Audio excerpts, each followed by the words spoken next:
Namaste, everyone. My name is Sarika Prasad, just like the Prasad from the lecture yesterday. And I live in New York. I'm a Kathak dancer, and I do a lot of other things as well. My guru is Abha Patnagar Roy. Today, I'll be presenting for you a thumri, and it's in Bengali, so that's why I thought I should explain a little bit. I don't know how many Bengali speakers there are here. Nice. Great, good skill, good life skill to have. So this thumri is by Sandhya Mukherjee, who was a really well-known singer who unfortunately passed away recently. It's Patta Charo Ogo Sham, which means get out of the way, Sham, Krishna. Kotha Rakho Mor, which means keep the promise you made to me. So I had been told once, actually by another dancer, that you shouldn't perform romantic pieces in a mandir. I completely disagree with that. I think love, especially in this divine form, is one of the greatest blessings you can have, and is such a powerful metaphor for the relationship between the individual and Ishvara. So I hope you see that as well. But I hope you enjoy. Thank you.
Okay, the next piece I'll be presenting is Bandish and Rag Purbi by everyone's favorite Pandit Ajoy Chakravarti.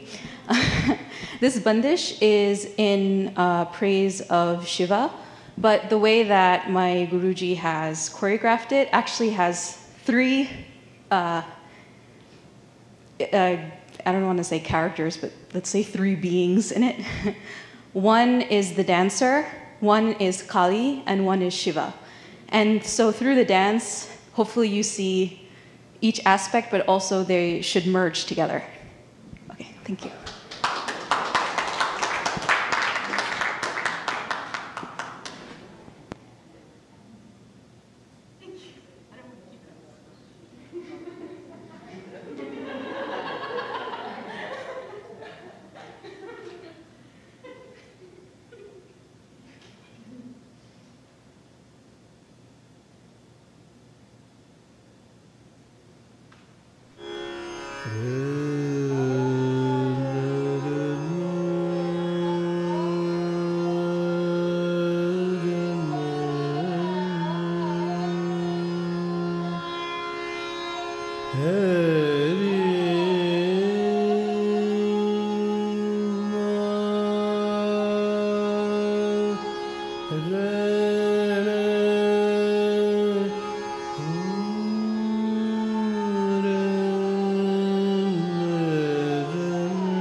कपाल लोचन त्रय पंचवदन दश भुज भूषित भूषण शिव जटा मुकुटधर कर कपाल लोचन त्रय पंचवदन दश भुज भूषित भूषण शिव जटा मुकुटधर कर कपाल लोचन त्रय पंचवदन दश भुज भूषित भूषण शिव जटा मुकुटधर कर कपाल लोचन त्रय पंचवदन दश भुज भूषित भूषण शिव जटा मुकुटधर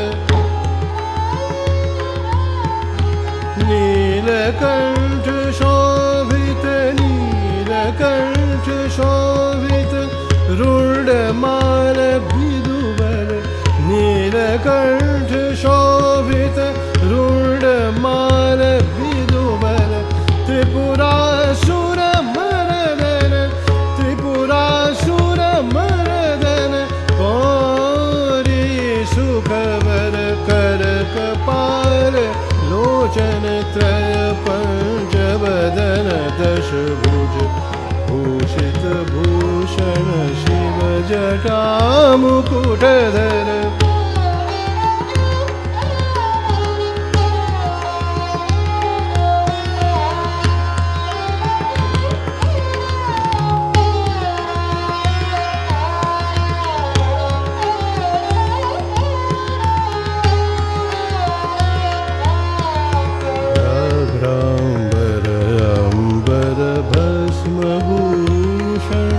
कटिभुजंग फण परत व्याघ्रांबर अंबर भस्म भूषण कटिभुजंग फण पवरत तानसेन के प्रभु तानसेन के प्रभु प्रवीण भव ब्रज तानसेन के प्रभु प्रवीण भव ब्रज मुक्ति सुक्ति करगे मुक्ति सुक्ति करगे नित पहुँची भव कर मुक्ति सुक्ति करगे नित पहुँची भव कर कपाल लोचन त्रय पंच वदन दश भुज भूषित भूषण शिव जटा मुकुटधर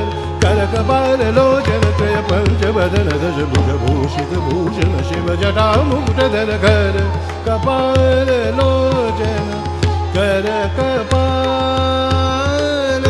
लोचन त्रय पंच वदन दश भुज भूषित भूषण शिव जटा मुकुटधर कपाल लोचन कपाल लोचन त्रय पंच वदन दश भुज भूषित भूषण शिव जटा मुकुटधर कपाल लोचन कपाल लोचन कपाल लोचन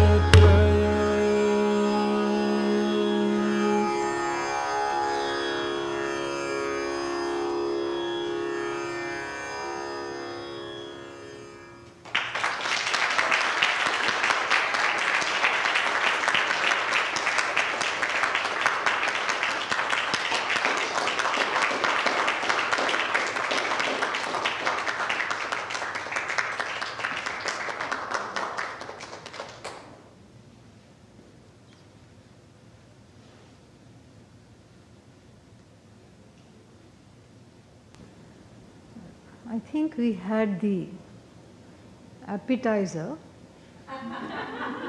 and we had the main course. I think people want dessert.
Okay, thank you.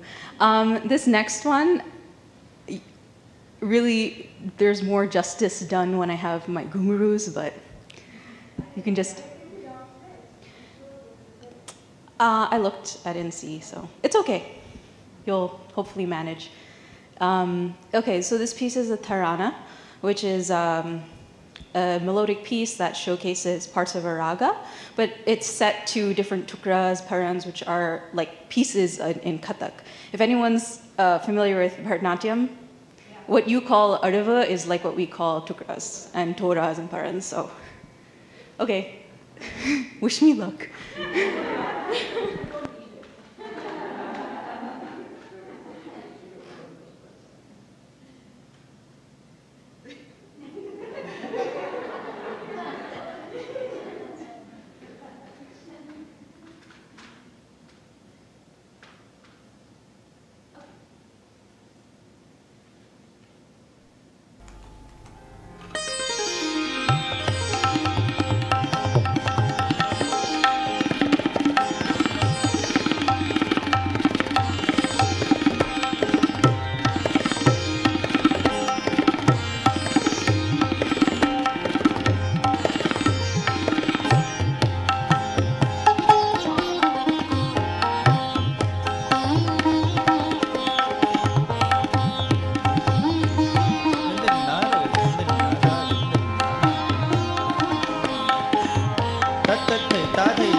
I think you have a lot of fans here, Sarika.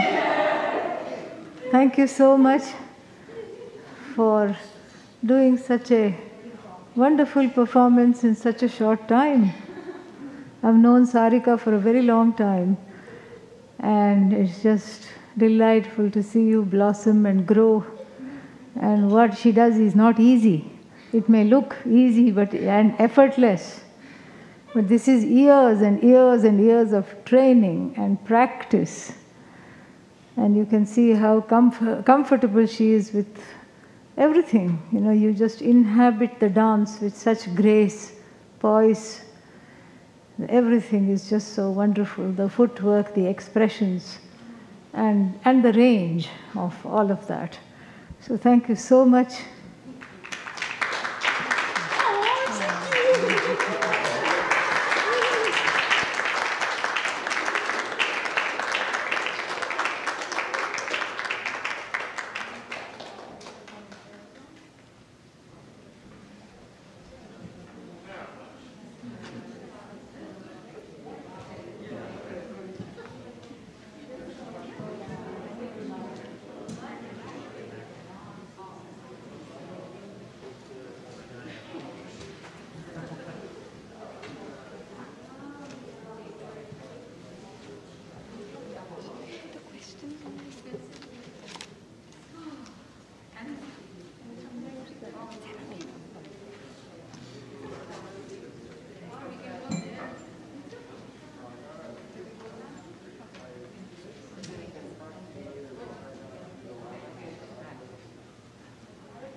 Om Sahana Vavatu Sahanau Bhunaktu Sahaviryam Karavavahai Tejasvinavadhitamastu ma vidvishavahai. Om Shanti Shanti Shanti. I think here also we need a little more volume.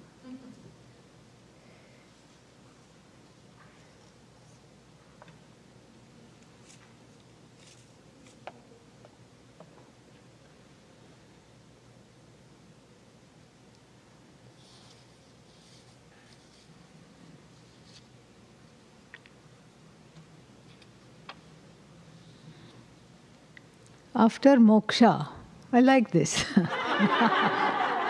Already the question has a lot of promise. Very nice. Yes. Person is thinking ahead, which is very nice, yeah. After moksha, are there different kinds of duties for the Jivan Mukta, Jivatma? Jivan Mukta, I think, is meant to say. What kinds of responsibilities does it bring? Well, thankfully, there are no duties. One more reason to be a Jivan Mukta is so that you can retire early. Yeah. Nothing to do except what you want to do. You don't have to do anything. Because there is a very nice passage in the Brihadaranyaka Upanishad which says the following, which says, Atmanam ched vijaniyat. Chet means if. If one knows the Atma, Ayam asmi iti purushaha, that this is myself alone. If I know the Atma as myself, I know my Brahman as myself, then Kimartham, for what purpose? Kasya kamaya, to fulfill what kind of a desire? Shariram anusanjvaret. Would this person who knows the Atma get into a feverish realm of activity? For what purpose? Because there is a important connection between desire and action. And the kind of desire here is the desire to yogakshema, basically, ragadvesha. Something you don't have and you would like to gain, you would like to get. This kind of a desire. So if it is away from you, you need various kinds of actions. Things are away. So at least 4 kinds of actions come to mind. Apyam. Apyam means you have to go get it. It is not there, it has to be produced, it has to be gained. Apyam. And then samskaryam. Something, it's like a cleaning action. Something is dirty. Like a tarnished copper pot. You know copper pot? And if you leave it out in the elements, it becomes brown, not shiny copper.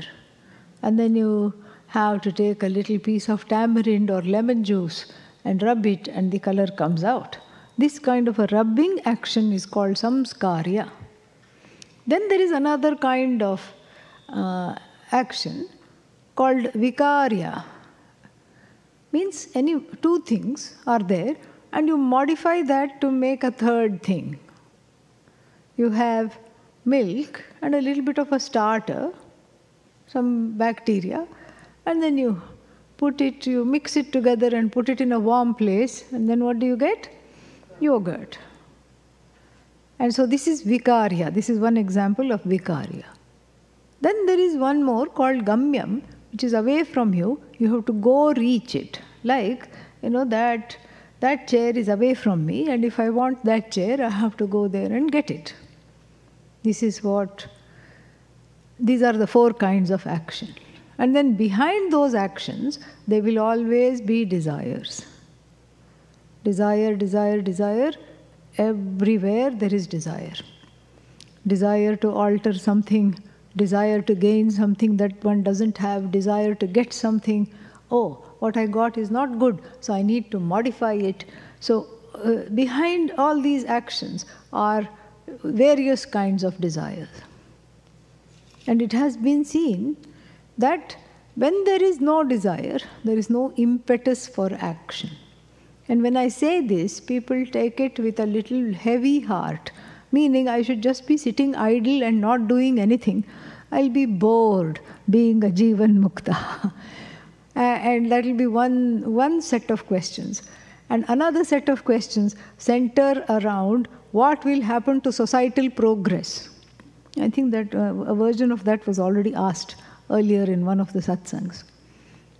What will happen to social progress if everybody is becoming mukta and then sitting in one place because there's no desire, no impetus to do, and what will happen with all the innovations, all these things? I answered that a while back. So these are the ways, these are the areas where the misconceptions are there.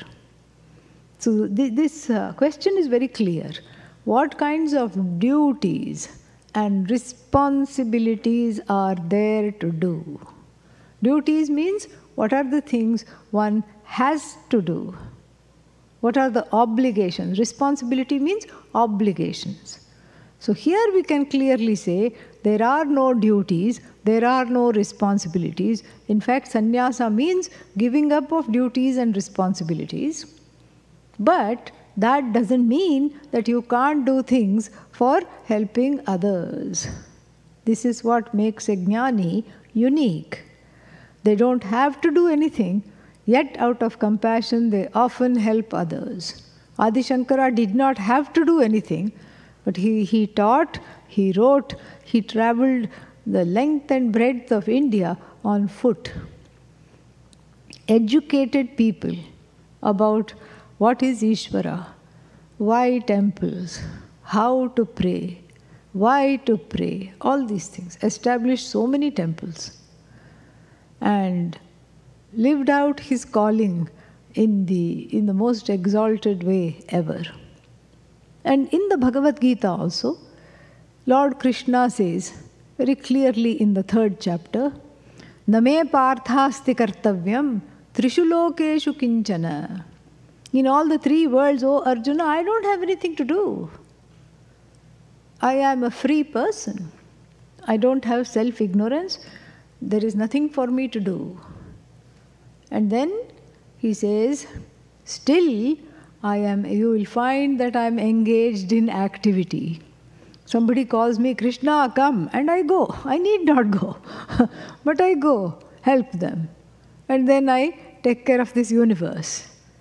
And then I make sure that there is some kind of a balance, a semblance of balance maintained between the dharma and adharma. All this I do.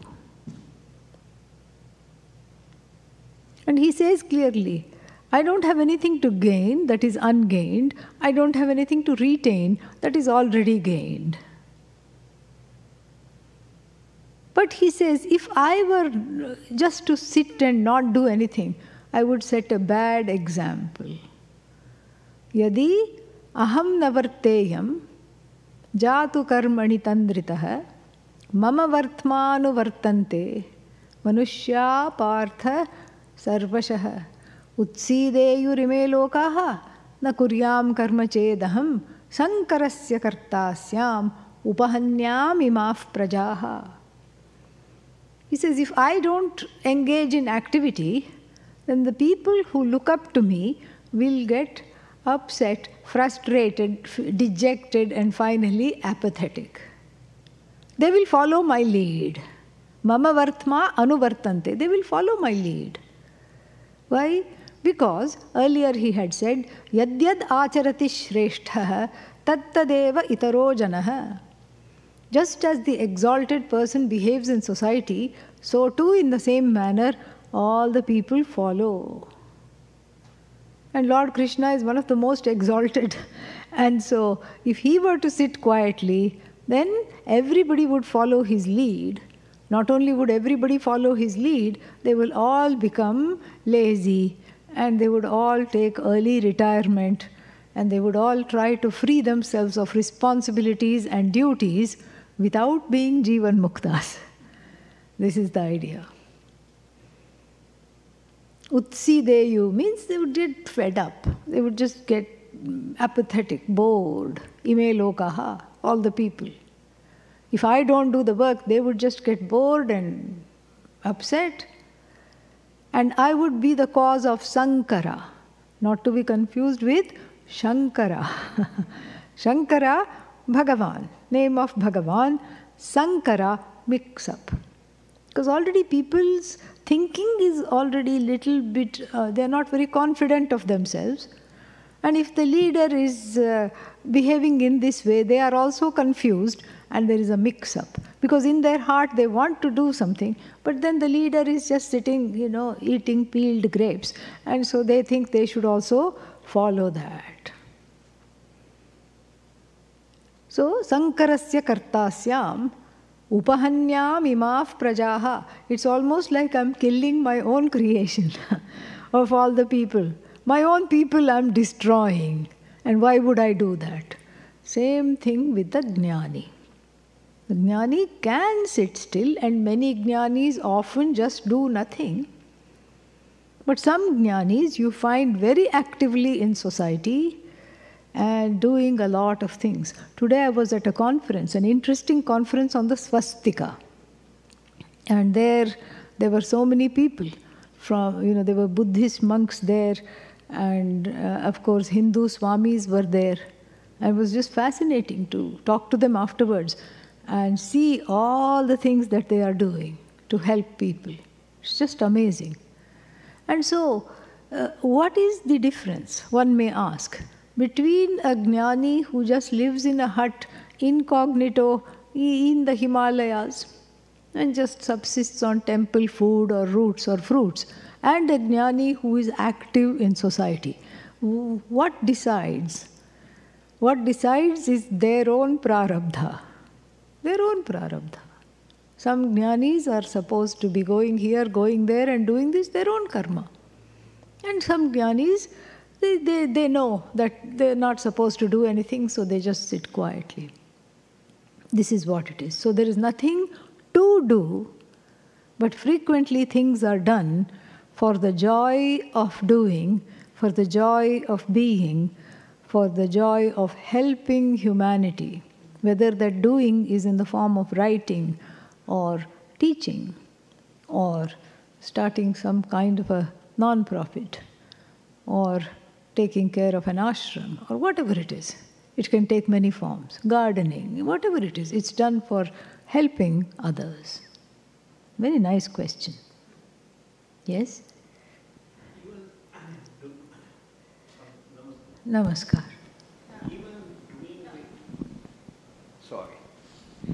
Even doing the activity for the selfish reason, not for profit or for the other human being.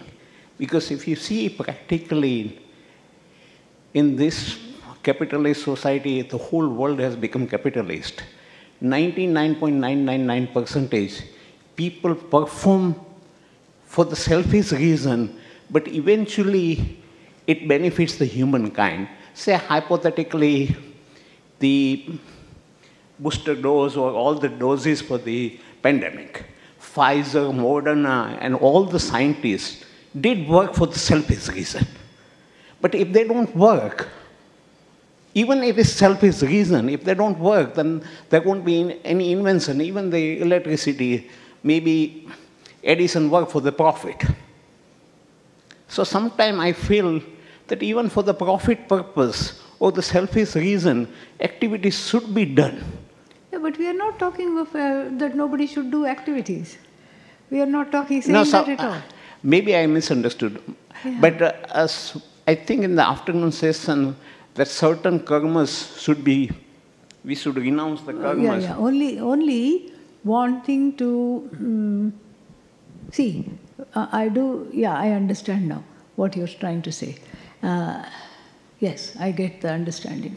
So, the Moderna scientists making a booster dose or even making the original vaccine, I don't consider that a selfish pursuit.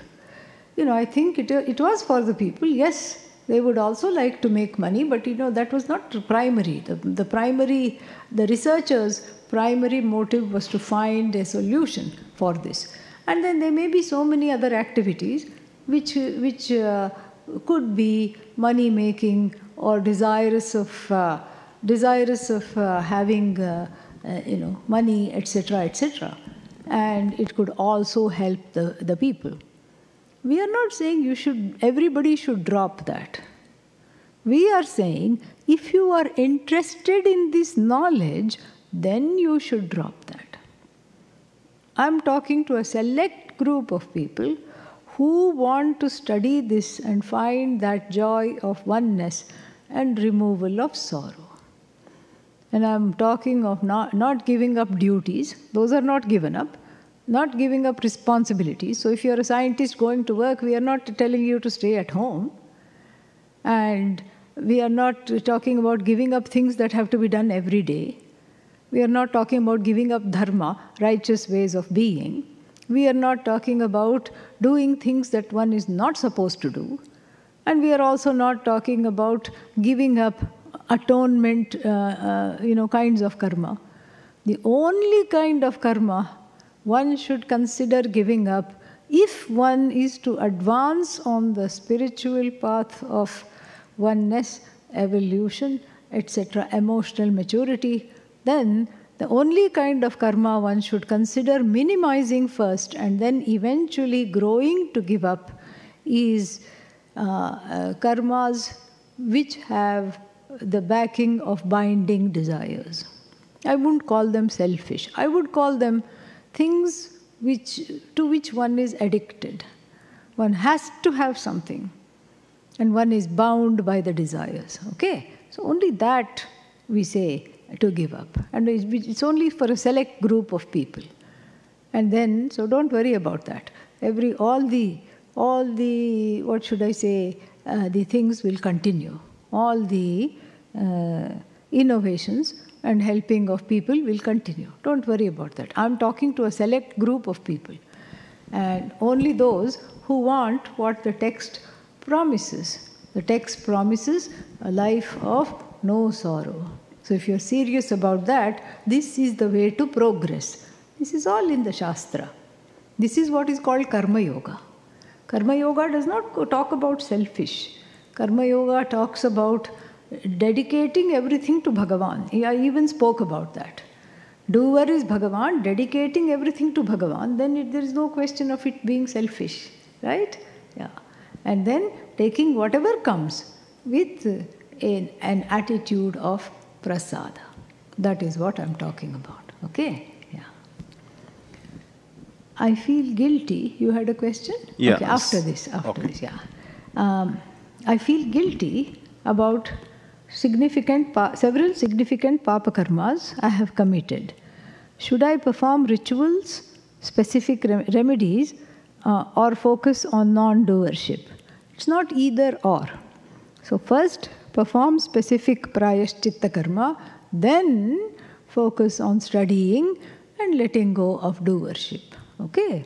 Yeah, so you can do many things. You can give in charity, you can give in help out, volunteer, give of your time, of your services, of your effort.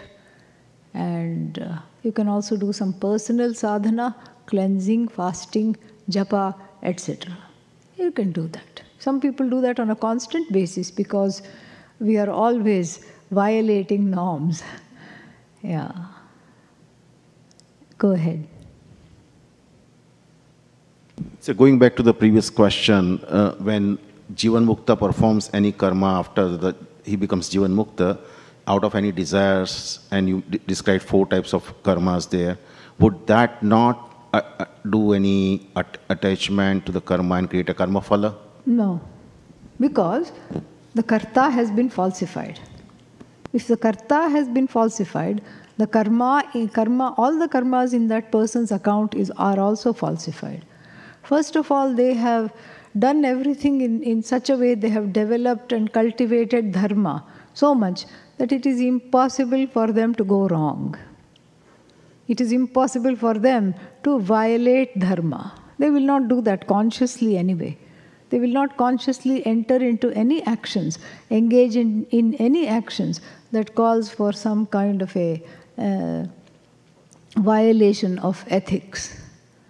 And so, they are not creating new karma. The sanchita karma has been falsified because of Atmajnanam. Atmajnanam has falsified that.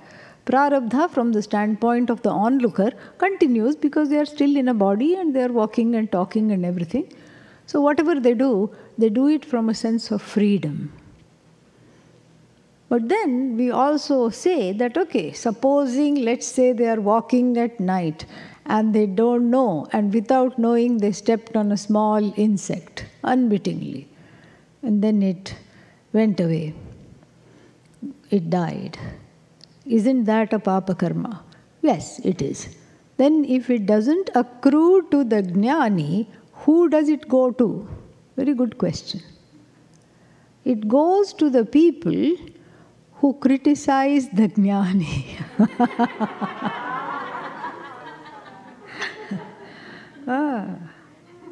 Satyamidam. Yes. This has Shastrik, pramana. So, it goes to the people who talk bad about the jnani. Oh, look at him, look at her. They don't know what they're doing. They're just showing off. And whatever, And then, stomachache. Yeah. The accidental papa of the jnani goes to the critics, the criticizers. Those who do ninda of the jnani. But that's not all. The punya of the jnani is collecting so much punya. It goes to dedicated students, who are studying. All the punya goes to the students, and people who take the jnani seriously, and all the papa goes to the inimical people and all these things, yeah.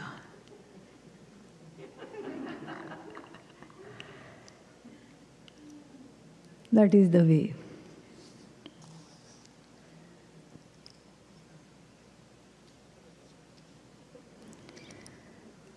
Wherever there is perfection, there is Ishvara. How do we achieve that perfection and efficiency in whatever we do? We can't. What we can do is to make sure that we do it with the best of intentions. Intention can be perfect. There is the intention of not hurting, that's perfect. There is the intention of seeing something through very, very, very well, that's perfect. Let the intention be perfect. Action will always be, because this is Jagat. We've already made a mess of it. So we know that action is fraught with all kinds of frailties, foibles, doshas. And so we don't look for perfection there. While engaged in action, it helps to know that I as Atma am already perfect. I as non-separate from Ishvara am already perfect. So this is something to learn in and through the actions. That I am already perfect, I am already as I meant to be. And the flaws will be there. If the flaws can be redeemable, repairable, we go and repair it. You could redo, make over, 2.0, action 2.0. You can erase what is, and many scientific innovations have come. Some first time it's a fail. They had a hypothesis, but they were wrong. Then they had to do it all over again, and the next time they took off. In case of the Wright brothers, literally took off. Before that, what happened? Flat. Plane number 1. That's why it was called plane, because it was on an even plane. It never went up. And the other one, the plane number 2, went up, came down in a hurry. And before that, Icarius, an ancient Greek fellow, he had waxen wings and tried to jump off a cliff and by flapping, but the sun was too bright and melted the wings. There is an island off the coast of Athens. There is an island, Greek island, Icaria, and you go there, and there is this huge pair of wings dedicated to him, named after him. That is the place which is in that, what is that called? Blue zone. You know what blue zone is? Where people apparently don't die till they are 128. Mediterranean zone. And so the people of Icaria, they fall under that. 128 don't think they are in nursing homes. Yeah, they are selling eggs. They are selling vegetables in the market. And carrying, firewood, everything. So like this, so the first one that tried to fly ended in failure. Many things end in failure. But we pick ourselves up and try again, because in each failure there is a lesson, and there is a hope to succeed again, because you know what you have done wrong. But instead, if we want perfection, and we just seek perfection of action, then it turns into a block. One cannot do anything. Because, oh my God, I will fail, I can't do, I'm not perfect, so I'll not do anything at all. There is a block. This is what writer's block is. One example of such a block is writer's block. You know what you want to say, but it won't come out because I want it to come out perfectly. There should not even be a first draft. It should just come out perfectly. How is that possible? It's not possible. And then finally, how to do this? There is something about self-compassion. self-forgiveness, and being able to live in a body-mind complex that is not perfect, and learning to love it. Not just learning to accept it, but learning to love it. Learning to be able to smile about it. And if somebody points and says, "Oh, you made this mistake," you say, "Yeah, yes, this is a problem. I'm working on it." You can say that. And so that way, there is more of a softness around the concept of quote-unquote mistakes, imperfection, whatever you want to call it. It's all really about growing into a place of self-acceptance. That is what it is about.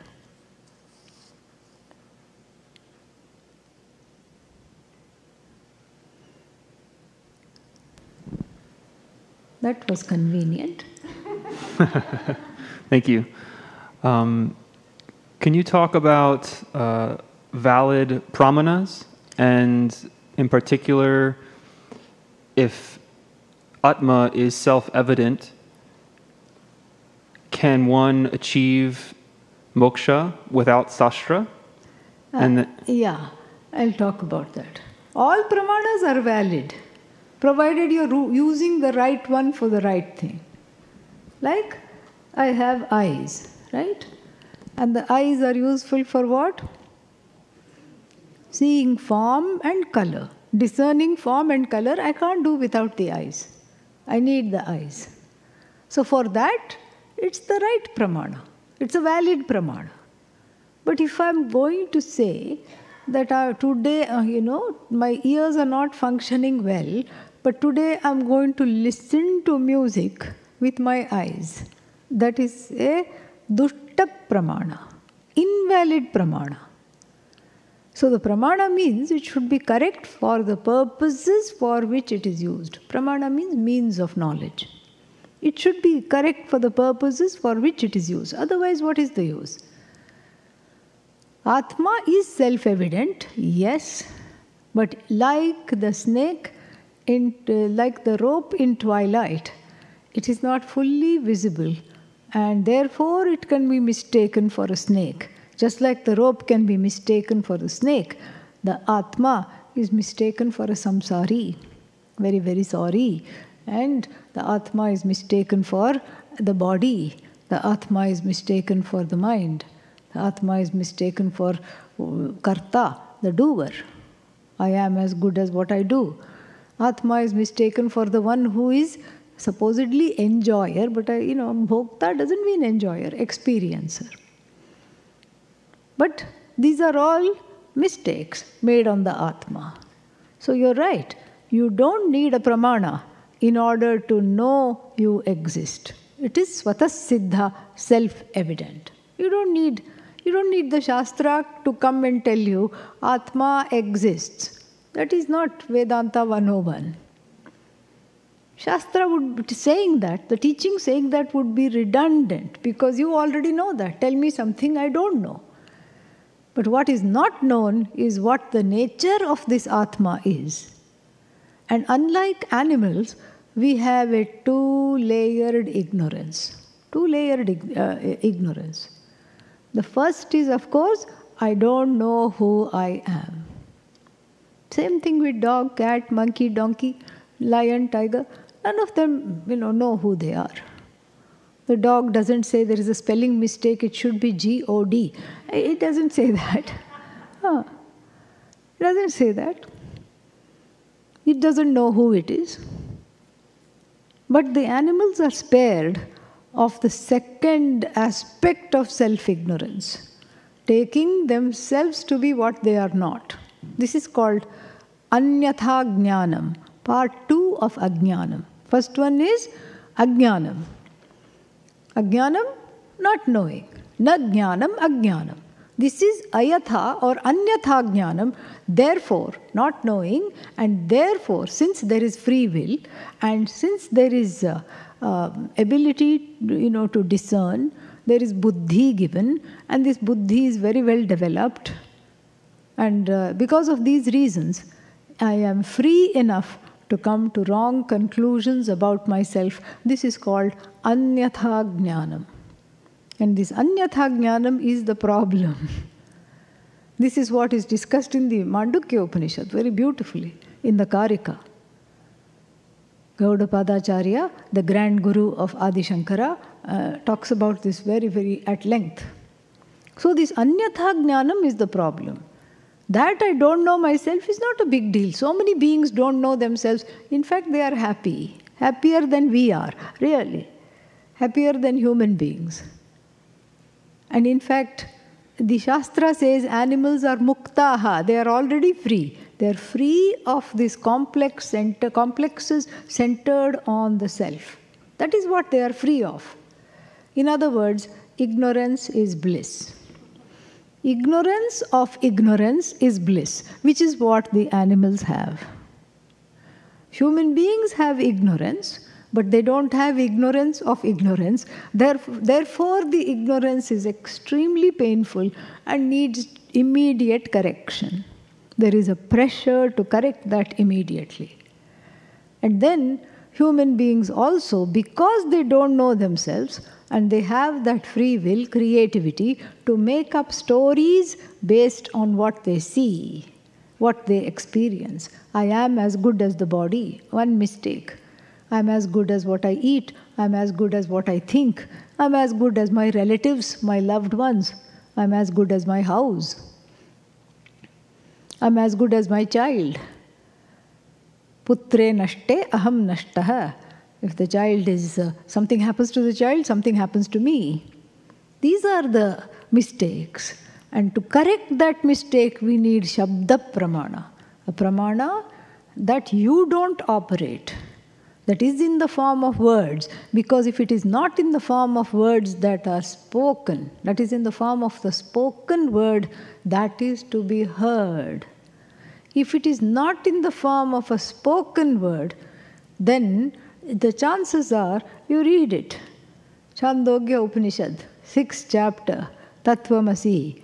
And of course, Max Muller and all these people have translated, thou art that. What did you understand? You know? What did you understand? And then you just flip the page. And even if there is a very authentic translator who has studied and translated properly, you just say, oh, this cannot be true. Let me think of something else. It must mean something else. Next. That's why we have people come up to Swamis, myself included, who say, I have studied Kenopanishad. I have read, studied means read. I have read the Kathopanishad. I have read the, what else is there? Mundakopanishad. I have read Mandukya Upanishad. This Upanishad, that Upanishad. Still nothing has happened. Why? Because the words of the Upanishad have not been converted into a pramana that has been handled by a teacher. That is what is needed to touch the heart and tear asunder the wrong notions. That's all the teaching is doing. It's not drilling new knowledge. It's just removing the ignorance. It's removing the wrong notions along with that ignorance. And so that eye already shines as Ishvara. And it is understood because it is self-evident. I hope that was helpful.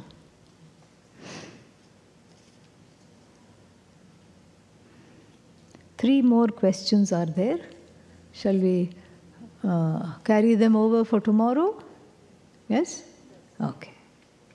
So these three, we will give it to Sahadev for safekeeping.